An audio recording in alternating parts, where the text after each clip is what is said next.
Hello అండి. అందరికీ నమస్కారం. నేను మీ సరోజినండి. ఈరోజు ఉదయాన్నే లేచి మంగళవారం రోజు కదండీ! ఇలా గడపలన్నీ పూజించుకున్నాను. చక్కగా ముగ్గులు వేసుకున్నాను.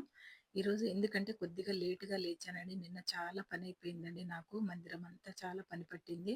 అదంతా కొంచెం లాంగ్ వీడియో పెట్టాలనుకుంటున్నానండి. అందుకే షార్ట్‌లో ఏం పెట్టలేదండి. దేవుడి దగ్గర అవన్నీ క్లీన్ చేసినయి కానీ ఏది పెట్టలేదండి. కాస్త నేను పొద్దున ముగ్గేసుకుంది మాత్రం ఇలా గడపలు పూజించుకున్నానండి. కొద్దిగా లేట్ లేచానండి ఈరోజు మాత్రం. అందుకనే అంతా పనయ్యేటప్పటికి చాలా టైం పట్టిందండి. ఈరోజు కూడా మంగళవారం రోజు కదండీ! అందుకని ప్రతి గడప కూడా మంగళవారం రోజు పూజించుకొని 4 పువ్వులు పెట్టుకోవాలండి. ఇలా నేను కొంచెం దిష్టి కోసం ఏదైనా ఉంటుందేమోనని నాకు ఈ నిమ్మకాయలు పెట్టడం అలవాటండి.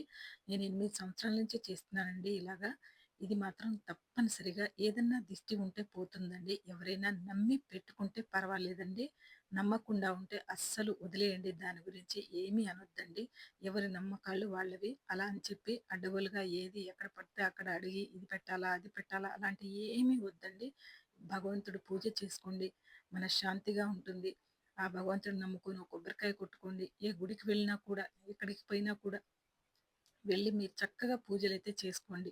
ఏం పర్వాలేదు. దాంతో పాటు కాస్త ఈ నిమ్మకాయ, ఉప్పు తిప్పుకోవడం, పిల్లలకు మిరపకాయలు, ఉప్పు దిష్టి తీసేస్తాం. అలాంటివి చిన్న చిన్నవి ఉంటాయండి ఇంటి ముందు. గుమ్మడికాయ కట్టుకోవడం, నిమ్మకాయలు కట్టుకోవడం చక్కగా అలాంటివి చేసుకోవచ్చండి. ఇంట్లో ఉన్న పరిహారాలండి అవి.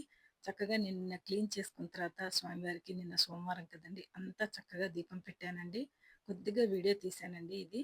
ఎందుకనంటే ఫుల్ వీడియో పెడదామని కొంచెమే షార్ట్‌లు కొన్నే తీశానండి. వీడియో నచ్చితే మాత్రం లైక్ చేయండి, షేర్ చేయండి, కామెంట్ చేయండి. Thank you.